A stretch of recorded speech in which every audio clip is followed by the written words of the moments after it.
So first things first, in a large bowl, you want to measure out 2 cups, 250 grams of bread flour and add 1 teaspoon, 5 grams of coarse salt. Make sure you're using some sort of coarse salt here, like a kosher salt, because if you add like fine table salt, you're actually adding double the amount. So just keep that in mind. Then to that, you want to add half a cup or 125 mils of cold water. Make sure the temperature of the water is pretty cold, like even ice water would work here, as long as you don't add the ice. But basically, it's the same idea as if you were making like pie crust or pâte brisée. You want all your ingredients cold, so therefore you don't melt your butter, because melted butter equals non-flaky pastry. So we want flaky pastry, so you have to make sure that your butter stays cold throughout this whole process of rolling and folding, which you'll see later. So anyway, speaking of butter, we need 17 tablespoons, otherwise known as 9 ounces or 200 grams of unsalted butter that's diced into like medium-sized cubes or so. Of course, I did not prepare that ahead of time, so here I am just throwing it into the bowl of flour and water. And then basically, once you add that in, you want to mash it up with your fingertips, and it's not really going to come together quite like what you would think of as a pastry dough. It's going to look quite messy initially, but the idea here is with this quick puff pastry, you want to kind of just bind it together using your hands and using some sort of straight edge like this bench scraper here, pushing the sides in, and then using that bench scraper to basically fold it in thirds for 3 times. So you're going to do this folding, pressing, and straightening motion about 3 times. And then after that 3rd time, you'll notice that it actually does come together quite well into a pastry. And do just keep in mind to also roll it before you fold it again in thirds, basically overlapping each other. And I like to use that bench scraper, the straight edge, to really make sure that I'm staying in a relatively straight rectangle form here. Anytime you're making puff pastry, and this is a clip of me making some inverse puff pastry. So this puff pastry that I'm making, this quick puff pastry as they call it, is not like traditional puff pastry where you're wrapping the butter around a piece of dough basically. So more or less we just cut the butter into our dough, so you have little pieces of butter throughout your dough. And that helps create flaky layers. But honestly, I have to say that the quick puff pastry is not quite the same as traditional inverse puff pastry, which I will link a good recipe that I actually got from a French pastry school. And I have that recipe posted on my channel, so I'll link in the description below as well as the eye above. So anyways, I just refrigerated my dough for about half an hour or 20 minutes or so really, until it's nice and firm, and I can roll it out just like you see me doing here. Make sure whatever surface that you're using, your work surface, is nicely floured. And the idea here is you want to roll it out basically at least twice as long, almost 3 times as long as it is wide. So the goal here is to roll it out into a 10-inch rectangle wide, and then in terms of length, it should be 28 inches.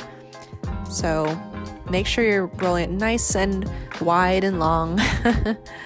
And using that straight edge or that bench scraper to really make sure that your sides stay nice and straight. It's going to make your whole life a lot easier when you roll it and fold it. So here we are, we're going to make 3 double folds. So this is our first double fold that you see me doing here. So you basically take the 2 ends, fold it inward towards the center, and then again make sure all your edges are straight. And then once you have that done, you want to dust off any excess flour and then fold the whole thing in half. So you have basically 4 layers, and you're going to refrigerate it for half an hour or so just until it's nice and firm, and repeat that same double fold procedure another 2 times. So you have a total of 3 double folds. Okay, and I do actually just roll it basically between a second double fold and a third double fold. I just continue rolling. I don't refrigerate it just because my dough tends to be pretty chilled at that point. So yeah, but basically play it by ear. If you find at any time your dough is melting, immediately put it into the fridge or the freezer. And so now I'm just doing my last fold, so it's a single fold here, and basically it's a business letter. So you just fold one end basically about halfway up the side or so, well actually more accurately 1/3 up the center, and then just overlap it with the other end so you have a trifold. So that's your last and single fold, and at this point you want to refrigerate it for at least half an hour before using. You can also freeze it ahead of time for future uses, up to 3 months. So now we're ready to make our egg tarts finally. So just rolling it into maybe a 12-inch by 17-inch rectangle or so, and then just cutting out little fluted circles. So I'm using a 3.5-inch fluted cookie cutter here. But definitely if you have egg tart molds, which they do sell online, and I can link them down below. I don't have one myself because I just can't bring myself to buy specialty equipment like that, but you know, definitely if you have it, use that because it does give you that nice scalloped edge that a traditional egg tart has. So here I am just taking my little round here. I hope you like that close up, it's quite close. And basically just roll it out so it's a little bit wider than our muffin tin here, and just fit it straight into your muffin tin that's ungreased, and make sure, most importantly, that all the bottom and sides of your pastry is touching the pan, because that's how it gets brown. And then it's optional here, but I did do it. I just crimped the little edges of my pastry to create a little nice ruffled edge, but it's not completely necessary. You know, it's more for looks. So once that's all fitted in, we're going to move on to our sugar syrup. So we need to create a simple syrup here, which is nothing more than just a mixture of sugar and water. So it's going to be 80 grams or 1/3 of a cup of granulated white sugar, plus 160 grams or milliliters, 2/3 of a cup of water, and just basically melt it until all the sugar is dissolved. We're not looking to boil anything here, just get it nice and melted and let it cool off before you add it to your custard.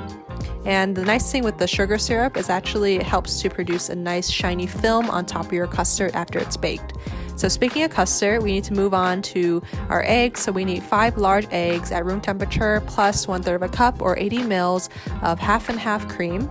And then go ahead and just whisk in your cooled simple syrup, your sugar and your water mixture. So just whisk it in until it's all combined and homogeneous. And that's pretty much it for our custards. Super simple and easy.